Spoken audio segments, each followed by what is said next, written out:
नमस्कार साथियों, स्वागत है आप सभी का अंकित इंस्पायर्स इंडिया पर। मैं हूं अंकित अवस्थी, आप हैं मेरे साथ में आज एक ऐसे सेशन पर चर्चा करने के लिए जिस सेशन की दिमाग में आइडिया कल के दिन ही आ गया था, क्योंकि कल देश के पूर्व प्रधानमंत्री श्री लाल बहादुर शास्त्री जी की पुण्यतिथि थी।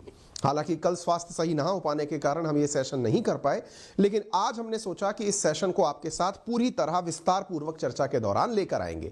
तो चलिए साथियों, स्वागत करते हैं जल्दी सा आपको आज एक ऐसे सेशन के बारे में चर्चा करने के लिए, एक ऐसी जानकारी आपके साथ साझा करने के लिए जिनके बारे में हमारे वर्तमान जो कनकरंट इतिहास है उसके अंदर बहुत ही कम लिखा और पढ़ा गया है, लेकिन फिर भी हम प्रयास करेंगे कि उनके जीवन से जुड़े बहुत से पहलू आपके सामने रखे जाएं। ना केवल आपके सामने पहलू रखे जाएं, बल्कि उनके बारे में कितने जानकारी दुनिया भर में मौजूद है उनको भी आप तक लाने का प्रयास किया जाए। आप सभी से गुजारिश है, सेशन अगर आप देखना शुरू कर चुके हैं तो सेशन चैनल पर है और चैनल को सब्सक्राइब करना आपके लिए 5 सेकंड से कम का भी समय है, तो आप जल्दी से चैनल को सब्सक्राइब कर लीजिए और थोड़ा सा समय अगर अतिरिक्त है तो सेशन को शेयर भी कर दीजिए, वीडियो को लाइक कर दीजिए। चलिए शुरुआत करते हैं साथियों। एक खबर छपती है, यह खबर आपके सामने है, बहुत प्रमुख खबर है और खबर को आप केवल पढ़ने से इस कहानी के क्रक्स को और मर्म को समझ जाएंगे। कहानी है कि 12 hours after peace treaty with Pakistan, यानी कि मात्र 12 घंटे बाद पाकिस्तान से शांति समझौता करने के बाद इंडिया के लीडर मौत को प्राप्त हो गए। यह प्रमुख अखबार द सन है और यह खबर 11 जनवरी की है। 11 जनवरी के दिन की यह जो खबर आप देख रहे हैं, यह ऐसी एक खबर है जिसने आज तक बहुत से लोगों को अपने बारे में उलझन के साथ रखा हुआ है। क्या हुआ था हमारे पूर्व प्रधानमंत्री लाल बहादुर शास्त्री जी के साथ और पाकिस्तान के साथ हमारी ट्रीटी, और जिस जगह ट्रीटी साइन हुई वहीं 12 घंटे के अंदर लाल बहादुर शास्त्री जी की मौत हो गई और आज तक उनकी मौत एक रहस्य है कि यह एक नेचुरल डेथ थी, जहर देकर हुई मौत थी। और यह रहस्य इसलिए भी है कि जो इनके साथ जुड़े हुए लोग थे, यानी लाल बहादुर शास्त्री जी के साथ जिन लोगों के साथ ये सवाल जवाब किए जा सकते थे कि बताइए आप उस समय मौके पर उपस्थित थे, पूछताछ में जवाब दीजिए कि क्या हुआ था, वो लोग भी रहस्यमयी मौत को प्राप्त हो गए। आज के सेशन में आप जानेंगे कि लाल बहादुर शास्त्री जी की मौत तो हुई ही थी, उनके जो निजी सेवक हैं, उनके जो डॉक्टर हैं, उनके साथ क्या हुआ वो भी आज के सेशन में आपको पता चलेगा। तो काफी रहस्यमयी घटना है, लेकिन इस घटना को आपसे डिस्कस करें उससे पहले आपको इतनी महान व्यक्तित्व के बारे में कुछ जानकारियां देना इसलिए जरूरी है क्योंकि ये जीवन पर्यंत जिस तरह का जीवन जिए वो आज तक बहुत से लोगों के लिए प्रेरणा का कारण है। साथियों, सबसे पहले जानकारी आपके जीवन वृत्त के बारे में। इनका जन्म 2 अक्टूबर 1904 को हुआ, मुगल सराय में हुआ और इनकी मृत्यु 11 जनवरी 1966 को ताशकंद में हुई। और इसी कारण से हाल ही में आपको इनकी पुण्यतिथि पर अपन ने भावपूर्ण श्रद्धांजलि अर्पित की थी। ठीक है, चलिए आगे बढ़ते हैं साथियों। शास्त्री जी का वर्तमान में 57वीं बरसी मनाई गई। ये इनके अंतिम क्षणों के दृश्य हैं और ये इनकी बिलखती हुई पत्नी की तस्वीर है। हम इस पर ज्यादा आपको स्ट्रेस नहीं करना चाहते, लेकिन फिर भी आपको कुछ बातें जरूर बताना चाहते हैं। यह भी बताएंगे कि किस प्रकार से पंडित नेहरू जी के बाद में इन्होंने पद संभाला, देश को किन विकट परिस्थितियों से इन्होंने कुछ सालों के भीतर निकाल दिया। ये वही व्यक्ति हैं जिनका नारा आज भी गूंजता है, जिसका नाम है जय जवान जय किसान। इन्हीं के नारे के दम पर भारतीय सेना ने जो पाकिस्तान पर चढ़ाई की थी, शायद कहते हैं अगर समझौता एक आध दिन रुककर हुआ होता तो शायद पाकिस्तान आज हमारे पास होता, क्योंकि भारतीय सेना ने इनके नेतृत्व में काम करते करते लाहौर तक पकड़ बना ली थी। और शायद यही इनके जीवन का सबसे बड़ा दुख था कि इन्होंने एक ऐसा समझौता साइन कर लिया जिसके चलते हमारी सेना को लाहौर से लौटना पड़ा, अदरवाइज लाहौर तक कब्जा हमारा होता। खैर, इन सारी कहानियों पर चर्चा करेंगे, लेकिन फिर भी एक ब्रीफ इंट्रो पहले ले लिया जाए। साथियों, जय जवान जय किसान का नारा देने वाले लाल बहादुर शास्त्री, एक वक्त का खाना देशवासियों से छुड़वाने वाले लाल बहादुर शास्त्री। भारतीय सेना सीमा पर डटकर लड़े, लेकिन भारतीय किसान खेती करके हरित क्रांति ले आए, उसका मोटिवेशन देने वाले लाल बहादुर शास्त्री। अपने खुद के जीवन में एक वक्त का भोजन इसलिए रोका गया ताकि आम जन को यह मोटिवेशन दे सके कि एक वक्त का भोजन त्यागा जा सकता है। वो थे लाल बहादुर शास्त्री। इनके कहानियों में किरदार को अगर समझना है तो केवल इतना सा कि इन्हें आम बोलचाल की भाषा में नन्हे के नाम से इनके घरवाले पुकारते थे। कारण इसका बहुत था क्योंकि आप कद में छोटे थे, लेकिन जिसने भी इन्हें कद में छोटा होने के नाम पर इनको छोटा समझने की कोशिश की, वो अपने आप को गलत ही पाया। इनका कद मात्र 5 फुट 2 इंच था। इस वजह से लोग इनको एस्टिमेट करने में दिक्कत कर जाते थे और ये अपने उसी बहकावे का लाभ उठाकर बड़े बड़े निर्णय कर जाते थे। साथियों, इनका जन्म 2 अक्टूबर 1904 को उत्तर प्रदेश के मुगल सराय वाराणसी में प्राथमिक पाठशाला के अध्यापक मुंशी शारदा प्रसाद श्रीवास्तव के घर हुआ था। आपने अध्ययन किया, अध्ययन करके शास्त्री की डिग्री प्राप्त की और अपने नाम में से श्रीवास्तव हटाकर शास्त्री पद जो इन्होंने ग्रहण किया वो असल में पढ़ाई के कारण ग्रहण किया। आप यहां से बड़े होकर आगे निकलते हैं, स्वतंत्रता संग्राम में शामिल होते हैं। बहुत सारी जीवन के ऐसे उपलक्ष्य हैं जो इन्होंने अपने स्वतंत्रता संग्राम के अंदर एक स्वतंत्रता प्रेमी के नाम पर जो काम किए वो दुनिया भर के सामने प्रेरणा का कारण बने। लेकिन साथियों, इसके अतिरिक्त जो हम आपके साथ यहां पर साझा कर सकते हैं वो क्या है, वो मैं आपको बताता हूं। साथियों, आज तक जिस ईमानदारी, कर्मठता और सादगी के किस्से सुने जाते हैं, उन सभी किस्सों में लाल बहादुर शास्त्री की कहानियां अजर अमर होने वाली हैं। आप पूछेंगे ऐसा क्यों? क्योंकि इन्होंने कभी भी अपने किसी परिचय में यह बताया ही नहीं कि ये प्रधानमंत्री हैं। ये अपने आप को सरकारी कर्मचारी बताया करते थे। आप इससे अंदाजा लगा सकते हैं कि जो व्यक्ति देश का प्रधानमंत्री बना हो उसके पास अपना घर नहीं था, अपनी कार नहीं थी। इवन किस्सा तो यह भी है कि जब इन्होंने अपने लिए प्रधानमंत्री बनने के बाद पहली कार खरीदी तो उस कार खरीदने के लिए इन्होंने पंजाब नेशनल बैंक से 5,000 रुपए का लोन लिया। क्योंकि 7,000 रुपए ही थे, 5,000 रुपए की आवश्यकता थी, 5,000 रुपए का लोन लिया और उस लोन से इन्होंने कार तो खरीद ली। लेकिन कार खरीदने के बाद में इनकी ताशकंद में जब मौत हुई तो उसके बाद में लोन की किश्तें चुकाने की जिम्मेदारी इनकी धर्मपत्नी पर आ गई। बाद में बनी प्रधानमंत्री इंदिरा गांधी ने इनकी धर्मपत्नी ललिता जी से कहा कि अगर आप चाहें तो मैं ये लोन माफ करवा सकती हूं। लेकिन प्रधानमंत्री की पत्नी ललिता जी ने कहा कि नहीं, ये उनका सपना है कि वो ईमानदारी से ही इस पैसे को चुकाएंगे। तो उन्होंने अगले 4 सालों तक उस कार की किस्तें चुकाई। इस तरह की कहानी और किस्से बहुत है, लेकिन जो सबसे ज्यादा सार्वजनिक जीवन में प्रचलित किस्से हैं उन किस्सों में से मैंने आपके सामने ये पंजाब नेशनल बैंक वाला किस्सा बताया। हाल ही में इन्हीं के पोते के द्वारा अक्टूबर 2, 2022 को इस कार को पब्लिक किया गया, दिखाया गया कि ये वो कार है जो कि लाल बहादुर शास्त्री जी के द्वारा लोन पर ली गई थी और ये आज उनके मेमोरियल में रखी हुई कार है जो कि उनके द्वारा लोन पर खरीदी गई थी। और भी किस्से हैं जो इनके बारे में आपको मोटिवेट कर सकते हैं। जैसे स्वतंत्रता संग्राम के दौरान सर्वेंट ऑफ इंडिया सोसाइटी की स्थापना लाला लाजपत राय के द्वारा की गई थी। यह सोसाइटी उन लोगों के लिए थी जो गरीब पृष्ठभूमि वाले स्वतंत्रता सेनानी थे, उनको आर्थिक मदद देकर के स्वतंत्रता संग्राम को बढ़ाए रखने की थी। लाल बहादुर शास्त्री भी चूंकि अति साधारण परिवार से आते थे, ऐसी स्थिति में सर्वेंट ऑफ इंडिया सोसाइटी के द्वारा 50 रुपए प्रति माह उनको भेजे जाते थे। एक बार शास्त्री जी ने अपनी पत्नी से पूछा कि क्या जो 50 रुपए आपको भेजे जाते हैं क्या वो परिवार चलाने के लिए पर्याप्त हैं? इनकी धर्मपत्नी ने कहा कि जो पैसे भेजे जाते हैं वो केवल काम 40 रुपए ही आते हैं, 10 रुपए अतिरिक्त मिलते हैं हमें। इन्होंने तुरंत उस पत्र को आगे फॉरवर्ड करते हुए कहा कि हमारा काम 40 रुपए में ही हो जाता है, 10 रुपए आप किसी और जरूरतमंद को भेज दें, हम 40 रुपए में ही अपना काम चला लेंगे। ये थे लाल बहादुर शास्त्री। और भी बहुत से किस्से हैं, लेकिन वो किस्से जो पब्लिक की पटल पर आए वो किस्से आज आप सबके साथ साझा इसलिए किए जा रहे हैं क्योंकि एक ऐसे महान और उदार व्यक्तित्व के व्यक्ति के साथ में जो घटना हुई वो आप और हमको आज भी रहस्य में डालकर रखती है, संदेह में डालकर रखती है। साथियों, एक बार का किस्सा कहते हैं कि एक बार इनके बेटे को एम्प्लॉयमेंट एक्सचेंज के तहत जॉब मिला, आउट ऑफ ऑर्डर प्रमोशन मिल गया। क्यों मिला? क्योंकि प्रधानमंत्री के बेटे थे। लेकिन जब इन्हें यह बात ज्ञात हुई कि प्रधानमंत्री पद का इस्तेमाल करने के कारण इनके बेटे का प्रमोशन हुआ है, इन्होंने उस प्रमोशन को रुकवा दिया कि नहीं भाई, मेरे नाम से मैं सरकारी कर्मचारी हूं, इस नाम से अगर, अच्छा ये किस्से तो वो हैं जो इनकी निजी जिंदगी के हैं। एक मैं आपको सार्वजनिक जीवन का वृतांत बताता हूं। एक बार जब आप रेल मंत्री हुआ करते थे देश के, उस समय एक रेल दुर्घटना हुई। आपने रेल दुर्घटना की नैतिक जिम्मेदारी लेते हुए रेल मंत्री के पद से इस्तीफा दे दिया।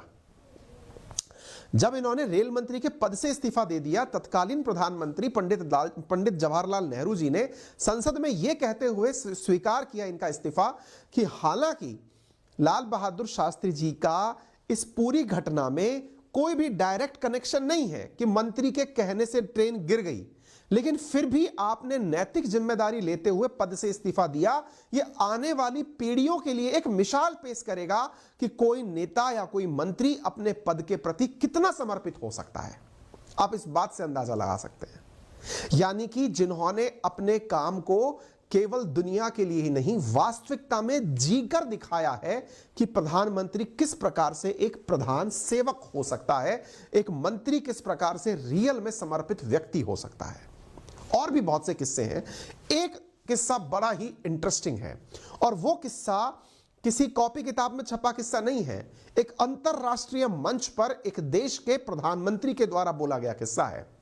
बात है रूसी प्रधानमंत्री के द्वारा दिया गया एक स्टेटमेंट, जिसमें उन्होंने शास्त्री जी को सुपर कम्युनिस्ट कहा। सुपर कम्युनिस्ट का मतलब क्या होता है? देखिए, सोवियत रूस हुआ करता था 1991 से पहले, यानी कि सोवियत रूस और भारत काफी करीबी देश हुआ करते थे। सोवियत रूस का भारत पर काफी प्रभाव था। जो ताशकंद समझौता था, उस समझौते के अंदर सोवियत रूस के अंदर ही यह समझौता ताशकंद में करवाया गया था। उस दौरान जब लाल बहादुर शास्त्री जी वहां पर गए हुए थे, तब ये अपने साथ में ऊनी, जो अपने खादी वस्त्र से बना हुआ कोट है, वो सर्दी से बचने के लिए लेकर गए। रूसी प्रधानमंत्री ने देखा कि यार इनको इस जगह की ठंड का अंदाजा नहीं है, क्योंकि जैसे जैसे आप उत्तर की तरफ चलते हैं तब सर्दी बहुत बढ़ती चली जाती है। अब जब सर्दी बहुत ज्यादा बढ़ती चली जाती है, मैं टेक्निकल टीम से गुजारिश करूंगा कि शायद चैट अनेबल है, कृपया कोशिश करके एक बार चैट ऑन कर दें। हाँ, अब चल गया है, ठीक है। हाँ, तबीयत ठीक है दोस्तों। शुरुआत में शायद चैट डिसेबल थी, मुझे दिखाई नहीं पड़ रहा था।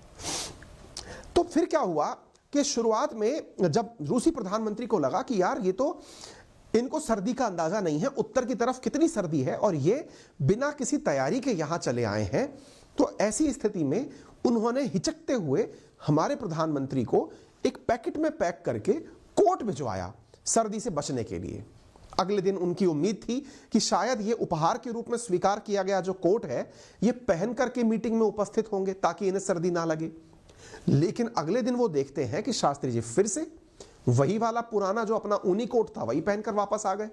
तो उन्होंने पूछा, शास्त्री जी अगर आप बुरा ना माने तो वो कोट कहां है आपका? तो उन्होंने कहा कि मेरे साथ मेरा एक सेवादार आया था, उसके पास सर्दी से बचने के लिए कपड़े नहीं थे, तो मैंने आपका कोट उन्हें दे दिया ताकि वो सर्दी से बच सकें। भविष्य में जब मैं आऊंगा तब सर्दी से लड़ने के लिए और अच्छे कपड़े लेकर आऊंगा। तो इस बात का जिक्र करते हुए रूसी प्रधानमंत्री ने मीटिंग में, जब दोनों देशों की चर्चा हो रही थी, तब कहा कि हम तो केवल साम्यवादी हैं, लेकिन ये सुपर साम्यवादी हैं जो कि सबका ध्यान रखते हैं। ये बड़ी बात शास्त्री जी के बारे में कही गई। जिस व्यक्ति के बारे में इतने सारे किस्से कहानी कहे गए हों, और उस कहानी के अंदर अचानक एक ट्विस्ट आ जाता है, और ट्विस्ट ये कि वो व्यक्ति मर कैसे गया, यानी कि शास्त्री जी की मर्डर मिस्ट्री, डेथ। तो आपको थोड़ा इतिहास के बारे में जानना होगा साथियों। इतिहास ये है, और मैं इस इतिहास को कहां से रिलेट करके ला रहा हूं, क्योंकि मैंने आपको लाल बहादुर शास्त्री जी के बारे में बैकग्राउंड तो दे दिया है, अब मैं आपको उस घटना तक लेकर चल रहा हूं, तत्कालीन घटना तक, कि क्या कारण था कि हमें ताशकंद समझौता करना पड़ा। चलिए अब मैं आपको इतिहास के पन्नों पर लेकर चलता हूं। साथियों, घटना है देश की आजादी की। 1947 में आप और हम आजाद हुए। उस समय एक मुल्क और बना जिसका नाम था पाकिस्तान। पाकिस्तान जब बना था तो उसने भारत से बहुत ही जरूरी सामान, जो सिंचित भूमि थी, सिंध की जो भूमि थी, वो हमसे ले ली थी। उसके पास में तत्कालीन रूप से दुनिया का बहुत सारा प्यार प्रेम समेट करके, बढ़िया पैसा धेला लेकर के वो अपने आप में अलग हुआ था। ऐसी स्थिति में उसकी महत्वाकांक्षाएं बहुत थी, और महत्वाकांक्षाओं का परिणाम यह निकला कि आजादी के कुछ ही दिनों बाद आप सोचिए कि अगस्त 1947 को हम आजाद हुए हैं और नवंबर 1947 में भारत और पाकिस्तान का युद्ध छिड़ जाता है। किस बात को लेकर के? कश्मीर को लेकर के। 1947 में आजाद हुए देश केवल महीने भर के अंतराल में ही युद्ध की तैयारी में लग जाते हैं। और आप अंदाजा यह देखें कि हम दोनों युद्ध लड़ रहे हैं, किस बात को लेकर लड़ रहे हैं कि कश्मीर किसके पास जाएगा। और हुआ क्या? पाकिस्तान की सेना ने कबीलों को अपनी वेशभूषा में, यानी सेना जो है वो वेशभूषा बदलकर कबीलों की वेशभूषा में कश्मीर के अंदर एंट्री करती चली गई, ये दिखाते हुए कि कश्मीर हमारा है। तब तक नया नया देश बना था, कोई समझ थी नहीं। अगर समझ नहीं थी तो ऐसी स्थिति के अंदर मामला घुलता चला गया। इधर से हमारी सेनाएं, उधर से उनकी सेनाएं, जो भी हुआ वो आपके सामने है। 1 जनवरी 1949 को दोनों देशों के बीच में एक संधि पत्र साइन होता है, जिसके अंतर्गत युद्ध विराम किया जाता है। और युद्ध विराम के अंतर्गत 2/3 कश्मीर का हिस्सा भारत के पास और 1/3 जो कश्मीर का हिस्सा है वो पाक ऑक्यूपाइड कश्मीर के रूप में पाकिस्तान के पास रह जाता है। तब से वो स्थिति आज तक यों की यों बरकरार है। ये आजादी के बाद मिला पहला फलसफा हमको महीने भर बाद था। आप यहां से आगे बढ़ने शुरू हुए। हम आजाद होकर देश चलाना सीख ही रहे थे कि इतनी देर में पाकिस्तान के साथ साथ हमारा पड़ोसी चीन भी है, यह हमें एहसास हुआ। क्योंकि चीन हमारे ही पीछे पीछे आजाद हुआ था। जब वो आजाद हुआ तो उसे अपने यहां पर जैसे पाकिस्तानियों को कश्मीर नजर आया, ऐसे ही चीन को तिब्बत नजर आया। और इसी कारण से चीन ने तिब्बत पर आक्रमण कर दिया। बिल्कुल वैसे ही जैसे पाकिस्तान कश्मीर को लूटना चाहता था, वैसे ही चीन ने तिब्बत पर आक्रमण किया। चांग एंगलाई करके इनके पीएम हुआ करते थे, आक्रमण हुआ। ऐसी स्थिति में जब तिब्बत पर आक्रमण हुआ तो तिब्बत एक प्रकार का स्वतंत्र राज्य टाइप का क्षेत्र था। वहां से बड़ी मात्रा में तिब्बतियन लोग जो हैं वो माइग्रेट होकर के इंडिया के अंदर आने शुरू हो गए। अच्छा, भारत नया नया देश बना था, ना तो भारत के पास में कोई अंतरराष्ट्रीय इतना पहले से कोई नॉलेज था कि क्या करना होता है ऐसी परिस्थितियों में, क्या नहीं करना होता है। दूसरा, भारत पहले से ही इस भाव के साथ आगे बढ़ रहा था कि हम सेक्युलर कंट्री हैं, हमारे यहां पर कोई भी धर्म, रेस, कास्ट, क्रीड कोई भी आकर रह सकता है। सर्वधर्म संभाव का भाव लेकर के हम आगे बढ़ेंगे, इस विचारधारा के साथ हम आगे बढ़ रहे थे। ऐसी स्थिति में तिब्बतियंस का इंडिया आना शुरू हुआ। जब इंडिया आना शुरू हुआ तो चीनियों के मन में भारत के प्रति क्या भाव था? भारत केवल यही मानता था कि जिस प्रकार से ब्रिटिश दासता से हम आजाद हुए हैं, ऐसे चीनी आजाद हुए हैं। इसी कारण से हिंदी चीनी भाई भाई हैं। जब दो लोग दासता से आजाद होते हैं तो ये सोचते हैं कि हम दोनों सेम सर्कमस्टांसेस से निकले हैं, इसलिए हम भाई भाई की तरह से आगे बढ़ेंगे। तो हिंदी चीनी भाई भाई का नारा नेहरू जी ने दे दिया कि हम दोनों तो सब मित्रों की तरह आगे बढ़ेंगे। ऐसी स्थिति में जब तिब्बत पर आक्रमण हो रहा था, तिब्बतियन लोग इंडिया आ रहे थे, तो भारत उनको भी शरण दिए जा रहा था कि कोई बात नहीं भाई। मुसीबत तब खड़ी हो गई जब 1959 में तिब्बतियों का धर्मगुरु दलाई लामा, जो आज भी धर्मशाला में रहते हैं इंडिया के अंदर हिमाचल प्रदेश में, वो इंडिया आ गए और यहां आकर के स्वतंत्र राज्य की मांग कर दी कि भाई तिब्बत के ऊपर अनाधिकृत कब्जा है चीन का। भारत ने उनको अपने यहां संरक्षण दे दिया। अच्छा, भारत को भी ये नहीं पता था कि इसके आने के पीछे क्या क्या मतलब वो हो सकते हैं, परिणाम क्या हो सकते हैं। भारत ने कहा कि कोई वहां से भागकर आया है तो शरण देना, शरणागत की रक्षा करना हमारा अधिकार है, हमने अधिकार दे दिया, लीजिए साहब रहिए। इसी बीच में भारत चीन के साथ में शांतिपूर्ण सह अस्तित्व की बातें कर रहा था। नेहरू जी को लगता था कि हमने उनको बहुत अच्छे से समझाया है कि हम क्या हैं। तो ऐसी स्थिति में भारत ने चीन को पंचशील सिद्धांत दे दिए। पंचशील सिद्धांतों में हमने इनके साथ मिलकर के वादे लिए 1953-54 में कि हम एक दूसरे की अखंडता और संप्रभुता का सम्मान करेंगे, एक दूसरे पर कभी आक्रमण नहीं करेंगे, एक दूसरे के आंतरिक मामलों पर हम हस्तक्षेप नहीं करेंगे, एक दूसरे के लाभ के ही फायदे की बात सोचेंगे और शांतिपूर्वक तरीके से एक दूसरे के साथ रहेंगे। ये भारत और चीन ने एक दूसरे के साथ में कस्में और वादे खा लिए।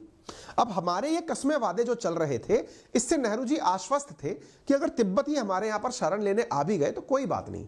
भाई 1947 के अंदर जब पार्टीशन हुआ था तो भारत उस समय की विभीषिका को समझता था। बड़ी मात्रा के अंदर जो हमारे भाई पाकिस्तान रहते थे वो इस तरफ आए थे रहने के लिए और इधर से बहुत सारे लोग उधर गए थे। तो इंडिया ने सोचा तिब्बत में भी कुछ ऐसा हुआ है, आने दो इधर की तरफ। तो इधर की तरफ लोग आ रहे थे, लेकिन चीन इसका मन में क्या पाल रहा था ये किसी की कैलकुलेशन में नहीं था। और जब ये किसी की कैलकुलेशन में नहीं था तो चीन ने इसका बदला हमसे कैसे लिया? 1962 में बिना किसी प्रिपरेशन के इंडिया पर अटैक हो जाता है। इंडिया मानसिक रूप से तैयार ही नहीं था। इंडिया को लगता था कि पाकिस्तान से तो हमारी लड़ाई हो सकती है। क्यों? क्योंकि 1947 का पार्टीशन धर्म के आधार पर था, तो भविष्य में भी पाकिस्तान मानेगा नहीं, क्योंकि जो झगड़े से बनी चीज होती है वो झगड़े पे खत्म होती है, आज तक चली आ रही है। चीन के बारे में कभी सोचा नहीं था। अब सोचा नहीं था और उस तरह से अचानक युद्ध हो जाए, यह सदमा इतना भारी हुआ कि हमारा एक बड़ा हिस्सा चीनियों ने अपने कब्जे में ले लिया। आज भी जो हमारे कश्मीर का हिस्सा, लद्दाख के ऊपर का जो हिस्सा है, वो चीन के पास अक्साई चीन के नाम से कब्जे में है। बड़ी मात्रा में हिस्सा चीनियों ने हमसे कब्जा कर लिया। जब जिस जगह की प्रिपरेशन नहीं है उसकी वजह से आपको सदमा लगेगा, धोखा लगेगा। और यह युद्ध खत्म हुआ 20 नवंबर 1962 का, और इसका सदमा नेहरू जी के दिल पर कितना लगा, इसका आप इस बात से अंदाजा लगा सकते हैं कि नेहरू जी ने खुद ने संसद में यह स्वीकार करते हुए कहा कि हम समझने में कहीं ना कहीं गड़बड़ कर गए, हम आधुनिक दुनिया की सच्चाई से दूर हो गए थे, हम एक बनावटी माहौल में रह रहे थे जिसे हमने ही तैयार किया था। यानी एक प्रकार से हमको आधुनिक दुनिया की सच्चाई का अंदाजा था ही नहीं, हम बनावटी दुनिया में थे। बनावटी दुनिया क्या? विश्वास की दुनिया। हम सोच रहे थे कि भाई हम हिंदी चीनी भाई भाई हैं, एक दूसरे पर आक्रमण नहीं करेंगे, पंचशील सिद्धांतों को मानते हैं। ऐसा हुआ नहीं। तो नेहरू जी पर कहीं ना कहीं ऐसा मानते हैं कि नेहरू जी के उसके बाद में 20 नवंबर 1962 के बाद में जितने भी इंटरव्यू हुए या फिर उनके जितने भी साथ वाले लोग थे, वो ये स्वीकार करते हुए दिखाई दिए हैं कि नेहरू जी को ना ये बात बहुत अंदर तक घर कर गई कि यार धोखा हो गया यार। और व्यक्ति पता है कब टूटता है? जब उसके साथ धोखा होता है, मतलब उसको दुनिया पर से विश्वास उठ जाता है, और वो विश्वास कहीं ना कहीं नेहरू जी की जान लेने का कारण बना। साथियों, ऐसी ही स्थिति में देश ने जून 1964 में भारत का पहला प्रधानमंत्री खो दिया। और जब हमने, मतलब असल में मई के अंदर हमने नेहरू जी को खोया, और मई के अंत में 27 मई 1964 के दिन जब पंडित नेहरू को हमने खो दिया, तो उसके बाद में देश का अगला प्रधानमंत्री कौन हो, कौन ऐसा व्यक्ति हो जो कि एक स्वतंत्रता संग्राम का कार्यकर्ता भी रहा हो और देश की परिस्थितियों को गहराई से समझता हो, तो उस जगह फिर बारी दी गई लाल बहादुर शास्त्री जी को। जून 1964 के अंदर देश के अंदर 9 जून 1964 के अंदर भारत का दूसरा प्रधानमंत्री नियुक्त हुआ देश के अंदर, लाल बहादुर शास्त्री जी। अब आप इस तरह से समझकर देखिए कि हमारी स्थितियां कैसी हैं। अब इस स्थिति को समझने के लिए देखिए, मैं आपको एकदम टू द पॉइंट एंड तक ले जा सकता हूं, लेकिन जब तक आपको तत्कालीन परिस्थितियां नहीं पता होंगी, आप कहानी के अंदर इन्वॉल्व नहीं हो पाएंगे। ये पूरी कहानी चल रही है। इस कहानी में अब मैं आपको 2 एपिसोड और ऐड करता हूं। 2 एपिसोड आपको क्यों पता होने चाहिए? एपिसोड से मतलब 2 घटनाएं और ऐड कर देता हूं। देखिए, 1947 आपको समझ में आ गया, युद्ध 1949 तक चला। स्थिति क्या हुई? हमारा कश्मीर का 1/3 हिस्सा पाकिस्तान के पास चला गया। 1962 का युद्ध समझ में आ गया। 1962 के अंदर हमारा एक बड़ा हिस्सा कश्मीर का चीन के पास चला गया। हम दोनों ही युद्ध में कहीं ना कहीं कुछ ना कुछ खोकर बैठे थे। दूसरी तरफ देश की आर्थिक स्थिति जितनी डामाडोल थी, इससे आप समझ सकते हैं कि ताजा ताजा आजाद हुआ देश है, जिसके पास में अभी बहुत सारी चुनौतियां हैं। जनसंख्या बढ़ रही है, रोजगार है नहीं, भोजन के दिक्कत है, अपनी सुरक्षा अब अपने आप करनी है, देश को प्रगति दिलानी है, देश को यह विश्वास दिलाना है कि हम आजाद हो गए हैं तो हम आगे बढ़ेंगे। यानी कहने का अर्थ यह हुआ कि भारत के साथ अब चुनौतियां ज्यादा बड़ी थी। ऐसी स्थिति में देश का प्रधानमंत्री की मौत हो जाती है। लाल बहादुर शास्त्री जी के कंधे पर जो बोझ है, अब आप उसको समझिए। लेकिन जितना आप समझेंगे उससे ज्यादा हमारे दुश्मन भी समझ रहे हैं। आप ऐसे अंदाजा लगाइए कि हमारा दुश्मन इतना शातिर है कि 1965 में पाकिस्तान ने हम पर इसलिए चढ़ाई कर दी कि इस समय इंडिया सबसे वीक स्थिति में है। समझ गए? 64 में नेहरू जी गए, 62 का इंडिया हारा हुआ है। हमारे पास भोजन का इतना संकट था कि जब नेहरू जी एक बार भोजन के लिए दुनिया का भ्रमण कर रहे थे कि भाई अगर किसी के पास अनाज हो तो भारतीयों को अनाज दे दो, क्योंकि इंडिया में गेहूं का उत्पादन इतना नहीं है कि वो हिंदुस्तानियों को अनाज खिला सके। नेहरू जी दुनिया का भ्रमण करते हुए गेहूं की मांग कर रहे थे। इस बीच में हम अमेरिका पहुंचे। वही अमेरिका जो उन दिनों पाकिस्तान समर्थक हुआ करता था, अमेरिका ने भारत से कहा कि हम गेहूं तो दे देंगे, लेकिन हमारी कई कंडीशंस हैं, तुमको रशिया से दोस्ती तोड़नी पड़ेगी वगैरह वगैरह। नेहरू जी ने कहा देखिए अभी उन सब बातों का वक्त नहीं है, जनता भूख से ग्रसित है, सॉल्यूशन दीजिए। तो सॉल्यूशन के नाम पर कहा कि ठीक है, हम अपने मवेशी को, सुअरों को एक गेहूं खिलाते हैं जिसे PL 480 के नाम से जाना जाता है, हम आपको वो भिजवा देंगे। लाल गेहूं कहा गया उसे, बोले हम वो भिजवा देंगे। आपको आश्चर्य होगा कि हमारे पास वो गेहूं आया और उस गेहूं के अंदर एक, आज भी अगर आपने अपने गली मोहल्लों में उगी देखी हो तो एक घास उगी हुई है, पार्थेनियम घास, जिसको लोग कांग्रेस घास के नाम से भी पुकारते हैं, क्योंकि वो कीटनाशक उसके रूप में आई थी, खरपतवार के रूप में गेहूं के साथ अमेरिका ने भेज दी थी हमारे देश में, ताकि हमारे देश की जमीन ही बंजर हो जाए। खैर, जब 1965 में लाल बहादुर शास्त्री जी को यह रियलाइज हुआ कि यार इधर से तो अब पाकिस्तान अटैक कर रहा है और उधर की तरफ से अमेरिका धमकी दे रहा है कि पाकिस्तान के साथ कुछ ऊंच नीच मत कर देना, मैं तुम्हारा अनाज रोक दूंगा। आप सोच कर देखिए, हमारे पास सेना को लड़ाने के लिए हमारी सैनिक किस दम पर लड़े हैं। हमारे सैनिकों को केवल एक शक्ति जो अनाज की थी वो भी हमारे पास नहीं है। अमेरिका बोल रहा है कि मैं अनाज नहीं भेजूंगा। पाकिस्तान 1965 में हम पर अटैक कर दिया है। हमारी दो स्थितियां एक साथ खराब। 1964 में जो व्यक्ति प्रधानमंत्री बना उसके सामने बड़ी चुनौतियां क्या, अनाज नहीं है और बॉर्डर पर अटैक हो चुका है। देखिए, भूखे पेटना युद्ध नहीं होता है। और ऐसी स्थिति में जब पाकिस्तान ने हम पर 1965 में अटैक कर दिया, स्थिति बड़ी विकट हो गई साहब। स्थिति से निपटने के लिए अब लाल बहादुर शास्त्री जी को यह समझ में आया कि अब समय आ गया है कुछ क्रांतिकारी निर्णय लेने का। क्रांतिकारी निर्णय क्या? किसानों को और जवानों को एकजुट करने का तरीका क्या? एक वक्त का भोजन छोड़ा जाए और किसानों को मोटिवेट किया जाए कि आप ही हैं जो असल में जीत दिला सकते हैं। 1965 में ही हरित क्रांति की शुरुआत हुई थी साथियों। जिस ग्रीन रेवोल्यूशन की आप चर्चा करते हैं उसके जनक लाल बहादुर शास्त्री जी थे, जिन्होंने किसानों को उनकी उपयोगिता के आधार पर जमीन पर उत्पादन करने के लिए प्रेरित किया। नई जो मतलब कभी चर्चा करेंगे हरित क्रांति कैसे आई थी, लेकिन फिलहाल के लिए आप इस बारे में चर्चा कर लीजिए कि हमने अपने जवानों तक अनाज भिजवाने के लिए लाल बहादुर शास्त्री जी के नेतृत्व में एक वक्त का भोजन त्यागा और अपने हिस्से का अनाज हमने जवानों को भेजने का निर्णय लिया, ताकि पेट भर के तो ये युद्ध करें। और जवानों ने उस प्रेरणा को इतना सकारात्मक लिया कि जब देश की जनता अपने एक वक्त का भोजन छोड़कर हमें युद्ध में लड़ने के लिए अनाज दे सकती है तो हम जाकर के क्यों नहीं हमला कर सकते। सेना पंजाब बॉर्डर से क्रॉस करते करते पाकिस्तान के लाहौर तक पहुंच गई।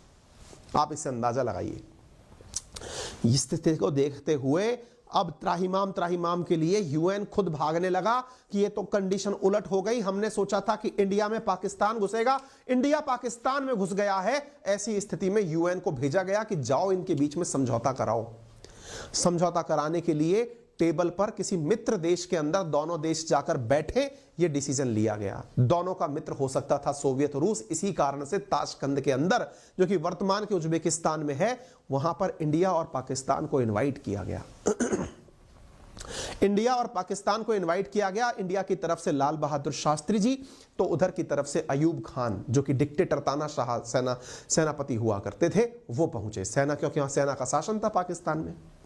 दोनों ही देशों के राष्ट्राध्यक्ष वहां पहुंचते हैं। पाकिस्तान की हालत खराब है कि इंडिया तो हमारे अंदर घुसकर चला आया है। अब ऐसी स्थिति में इंडिया से समझौता करो, नहीं तो हमारा तो हिस्सा चला जाएगा। कहते हैं कि लाल बहादुर शास्त्री जी के मन में जो सबसे बड़ा मलाल था वो यही था कि उस समझौते के बाद में युद्ध विराम हुआ, सब अपनी अपनी जगह पर वापस लौट गए। और जब वापस अपनी अपनी जगह पर सेनाएं लौट गई, पाकिस्तान की सेना अपनी जगह, इंडिया की सेना अपनी जगह, ये बात उनको दिल में इतना घर कर गई कि मैं इंडिया जाऊंगा तो अपने लोगों को क्या जवाब दूंगा। क्योंकि कहते हैं कि शास्त्री जी ने वहां से फोन करके, अपने घर जब फोन करके पूछा कि तुम्हें मेरा निर्णय कैसा लगा। कौन सा निर्णय? कि मैंने हस्ताक्षर करके अपनी सेना को वापस बुला लिया है, पाकिस्तानी सेना को भी पीछे हटवाने के लिए मना लिया है।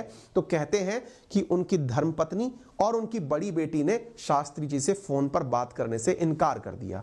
बड़ी बेटी ने कहा हमें आपका फैसला पसंद नहीं है, और माता जी को भी आपका फैसला पसंद नहीं है, क्योंकि वे चाहती थी कि आप पाकिस्तान पर कब्जा करके लौटते, ना कि उनकी जमीन को लौटा कर लौटते।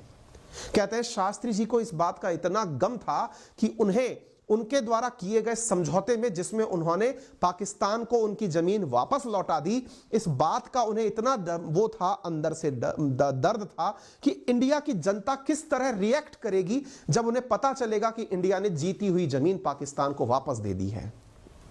इसी कारण से उन्होंने अखबार तक मंगवाने का कोशिश किया कि इंडिया के न्यूज़पेपर्स में क्या छपा है, इंडिया के राजनेता हमारे इस फैसले का क्या कह रहे हैं, इस तक का भी उन्होंने कहते हैं, जिक्र है ऐसा। अब कितना सही कितना गलत ये तो सब शास्त्री जी जानते हैं या उनके परिवारजन या उनके सहयोगी जानते हैं। खैर, इन सब विषय वस्तुओं पर फिर थोड़ा हम डिटेल में आगे बढ़ते हैं। फिलहाल के लिए उम्मीद है आपको यह बात समझ में आ गई होगी कि क्या चल क्या रहा था। स्थितियों को अगर आप समझ चुके हैं तो उन स्थितियों से क्या स्थितियां पैदा हुई ये आपको समझ में आ गया होगा। किसानों के साथ में उनका क्या राधा नारा और वादा रहा ये समझ में आ गया होगा।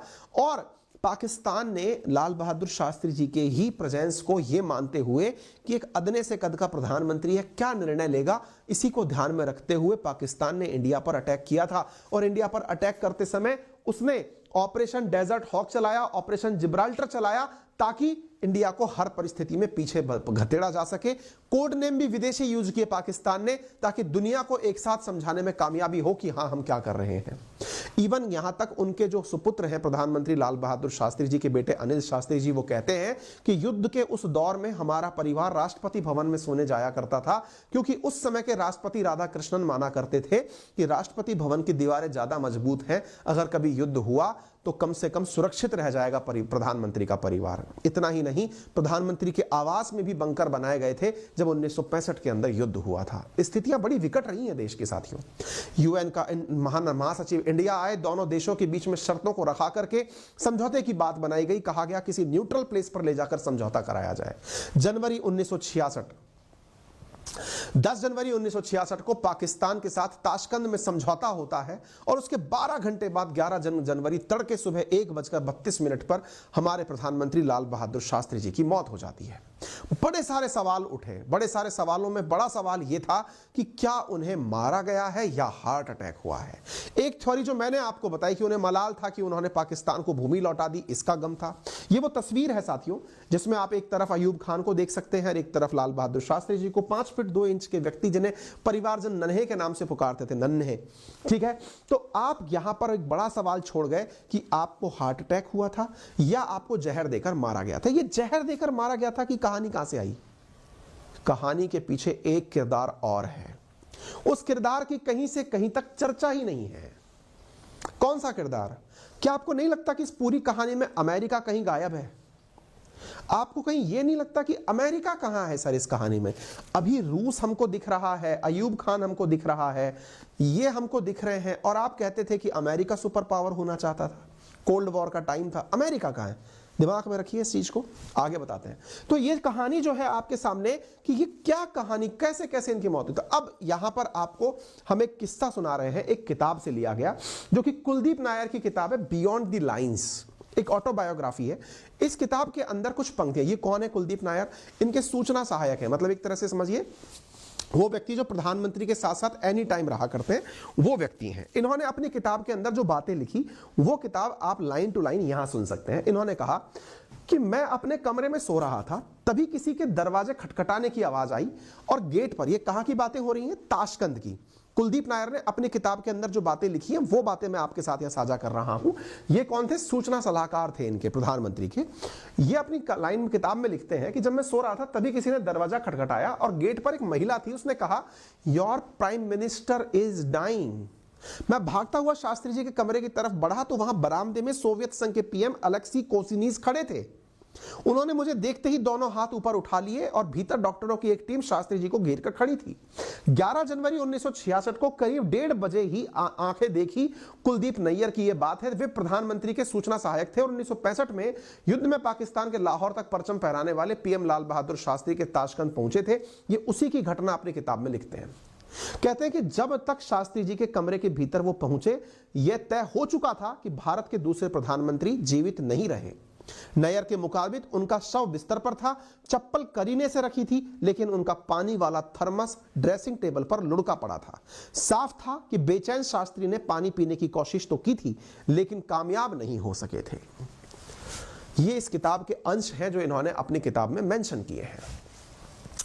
ये बताते हैं कि 10 जनवरी को दोपहर तक ताशकंद में समझौते पर हस्ताक्षर होने के बाद में सोवियत संघ ने होटल ताशकंद में एक पार्टी रखी थी। शास्त्री जी कुछ देर तक वहां रुके, फिर अपने तीनों सहायकों के साथ रात 10 बजे करीब अपने कमरे में वापस आ गए। शास्त्री जी ने रूम पर इस विषय पर बात होने लगी, शास्त्री जी को अयूब खान के इस्लामाबाद बुलावे पर जाना चाहिए या नहीं जाना चाहिए, क्योंकि अयूब खान ने उस समय यह कहा कि अब समझौता तो हो चुका है, आप इस्लामाबाद आइए। इस समझौते के 12 घंटे के बाद उनकी अचानक मौत हो गई। ये सामान्य मौत थी या हत्या, ये सवाल इसलिए अहम हो जाता है क्योंकि शास्त्री जी इस बात से काफी असहज थे। किससे असहज थे? कि जो समझौता हुआ है वो उनके पक्ष में नहीं है। पक्ष में क्यों नहीं है? पक्ष में इसलिए नहीं है कि हम अपना विजित क्षेत्र उनको दे रहे हैं। शास्त्री जी ने अयूब खान के इस्लामाबाद बुलावे पर जाना चाहिए या नहीं जाना चाहिए, यह भी अपने आप में एक बात थी। अब चूंकि यह एग्रीमेंट हो चुका है तो ऐसी स्थिति में अयूब खान अच्छा आदमी है, चलिए उससे जाके मिल लेंगे, इस तरह की बातों के साथ में वो सोने चले गए। लेकिन यहां पर एक कहानी में बड़ा ट्विस्ट है। ट्विस्ट यह है कि जो शास्त्री जी का खाना बनाया गया था ना, वो उनके रेगुलर खाना परोसने वाले ने नहीं बनाया था। सामान्यतया प्रधानमंत्री का खाना कौन बनाएगा, प्रधानमंत्री का रसोइया कौन होगा, उनका डॉक्टर कौन होगा, इवन उनके नजदीक कौन कौन होगा, ये तक सब प्रोटोकॉल में लिखा हुआ होता है। शास्त्री जी का खाना सामान्यतया रामनाथ बनाया करता था। खाने के अंदर आलू पालक और कढ़ी परोसी गई। लेकिन जानकारी जब बाहर निकल कर आई तो पता चला कि उस दिन उनका जो भोजन था वो असल में रामनाथ ने नहीं बल्कि जान मोहम्मद ने बनाया था, जो कि भारत के राजदूत पीएन कालके का बावर्ची था। यानी जो व्यक्ति रेगुलर खाना बनाया करता था उसके द्वारा बनाया गया भोजन नहीं था। और खाना बनाते समय किचन में उसकी 2 महिलाओं ने मदद की थी, लेकिन वो दोनों महिलाएं रूसी इंटेलिजेंस एजेंसी से थी। और रूसी इंटेलिजेंस एजेंसी वालों ने यह दावा किया कि उन्होंने खाना खिलाने से पहले खाना चख कर भेजा था। अब बड़ा सवाल यह है कि खाना पहुंचते पहुंचते जहर मिलाया तो मिलाया किसने? अब आपके दिमाग में एक सवाल आएगा, अरे सर ऐसा थोड़ी हो सकता है, खाना चख लिया इंटेलिजेंस वालों ने, खाना जान मोहम्मद ने बनाया, इसमें सवाल क्या है? सवाल यह है जनाब, इस बात पर जब जांच बिठाई गई ना तो रामनाथ की गाड़ी का एक्सीडेंट हो गया और रामनाथ तब से अपनी याददाश्त खो चुका है। इंटरेस्टिंग है कहानी, आगे चलिए। तो शास्त्री जी भोजन कर रहे थे, फोन बजा, फोन पर दिल्ली से उनके एक सहायक वेंकट रमन थे, उनके निजी सहायक जगन्नाथ सहाय ने फोन उठाया। उधर से वेंकट रमन ने भारत की राजनीतिक हालचाल की सूचना दी। भारत में प्रजा सोशलिस्ट पार्टी के सुरेंद्रनाथ तिवारी और जनसंघ के अटल बिहारी वाजपेयी ने फैसले की आलोचना की थी। शास्त्री जी इस बात से चिंतित थे। शास्त्री जी ने काबुल में अगले दिन के अखबार मंगवाए। उनके बेटे अनिल शास्त्री बताते हैं कि उस रात उन्होंने भारत के अखबार काबुल मंगवाए। तब तक उनकी बातचीत और तबीयत की कोई शिकायत नहीं थी। इसका मतलब वो ये जानना चाहते थे कि देश में उनके फैसले का असर क्या हुआ है। जब घर वालों को ही फैसला अच्छा नहीं लगा, उन्होंने अपनी बेटी कुसुम से फोन करके पूछा कि तुम्हें मेरा फैसला कैसा लगा? तो बेटी ने कहा मुझे आपका फैसला अच्छा नहीं लगा। कुसुम की बात वो काफी अच्छे से माना करते थे। बोले तुम्हारी अम्मा को फैसला कैसा लगा? बोले उनको भी फैसला अच्छा नहीं लगा। आपने भारत का जीता हुआ हिस्सा उनको क्यों दे दिया? इस बात के बाद वो सोने चले गए। कहते हैं रात 1:30 पर जब दरवाजा खटखटाया गया और पानी मांगा गया, उस समय की घटना है, तो वहां पर कहा गया कि उन्होंने एक सवाल पूछा कि डॉक्टर साहब कहां हैं। अब डॉक्टर साहब कौन थे? डॉक्टर साहब है RN चुग। अब अच्छा क्या है, लाल बहादुर शास्त्री जी के डॉक्टर भी साथ में ही थे, लेकिन अब डॉक्टर RN चुग वहीं पर हैं और उनको भी यह सूचना नहीं है कि डॉक्टर साहब शास्त्री जी जो है वो मर रहे हैं। अब आप पूछेंगे तो RN चुग को नहीं पता था क्या कि उनको हार्ट अटैक आया है? आप सोचिए, सब लोग एक ही लॉबी में सो रहे हैं। इस कमरे में शास्त्री जी हैं, सामने डॉक्टर है, तो भाई बैठाया ही इस तरीके से गया है ना ताकि डॉक्टर इमीडिएटली आ जाए, अदरवाइज अपने डॉक्टर का क्या लेना देना। मजेदार बात यह है कि जब जांच बिठाई गई ना, जब सरकारें बदली और जांच बिठाई गई, RN चुग को पूछताछ के लिए बुलाया जा रहा था। यही वो डॉक्टर RN चुग हैं जिनकी कार का एक्सीडेंट हो जाता है और ये मर जाते हैं। यानी कि रहस्य कितने बड़े हैं, आप इस बात से अंदाजा लगाइए। जहां रामनाथ को पूछताछ के लिए बुलाया जाता है, उसकी याददाश्त चली जाती है। RN चुग जो कि डॉक्टर है, जो कि उस समय प्रेजेंट है, वो डॉक्टर साहब जाकर के गवाही दे सकते हैं। क्या होगा? उनकी कार का एक्सीडेंट होता है, उनकी मौत हो जाती है। कहानी में कितने ट्विस्ट है महाराज। ये कोई इत्तेफाक नहीं हो सकता कि शास्त्री जी से जुड़ा जो व्यक्ति है वो मरता चला जाए। कहने का कुल मिलाकर अर्थ यह है कि स्थितियां जो वहां पर थी क्या वाकई में उन्हें जहर दिया गया था? इस बात को लेकर जान मोहम्मद से पूछताछ भी की गई और जान मोहम्मद को बाद में फिर राष्ट्रपति भवन में नौकरी भी मिल गई। उसको पूरी तरह से क्लीन चिट मिल गई कि नहीं, उसके पास में कुछ भी नहीं था। हाँ, लोग एक चीज का दावा जरूर करते हैं कि शास्त्री जी की मौत के बाद की जो तस्वीर है उसमें उनका चेहरा नीला पड़ा हुआ है। चेहरा पूरी तरह से नीला है, शास्त्री जी ऐसे थे नहीं।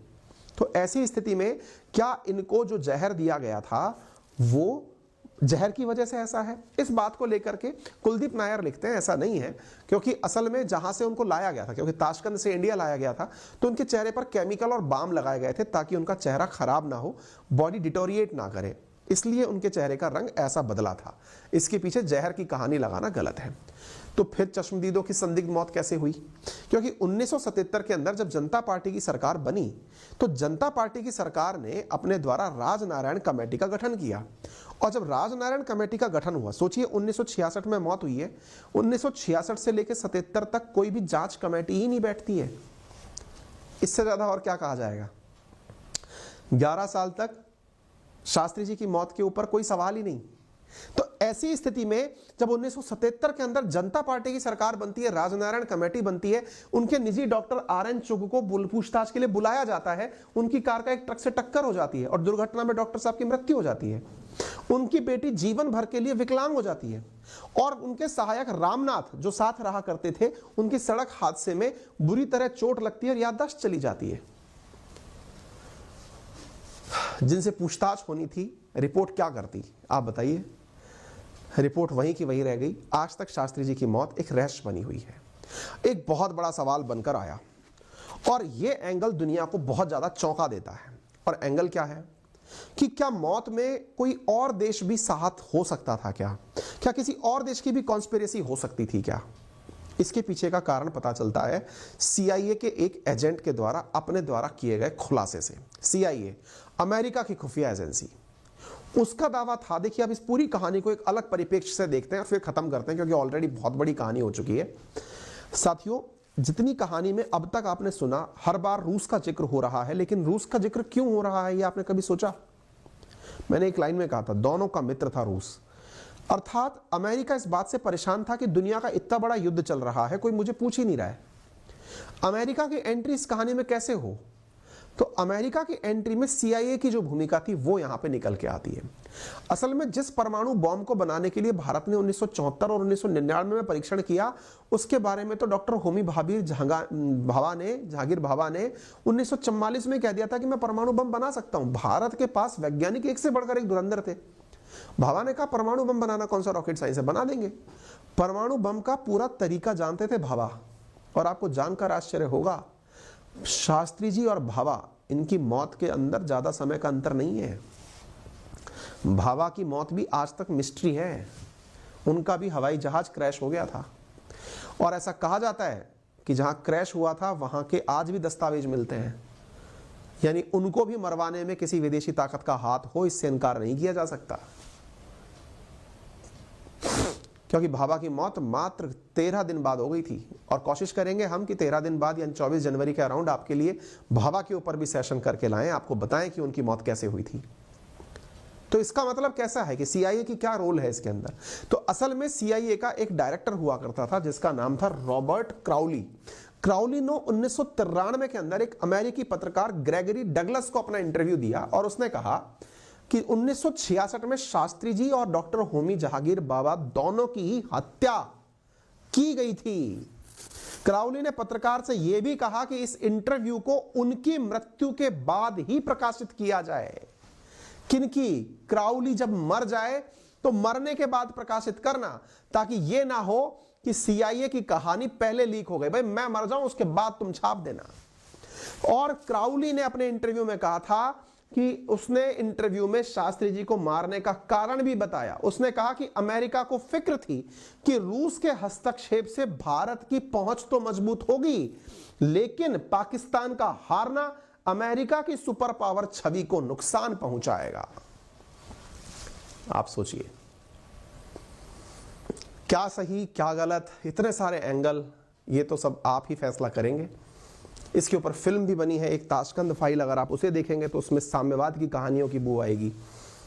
बहुत सारी कहानियां, बहुत सारे अंतरे, फिलहाल जो आपको सुनना है वो हमने सुना दिया।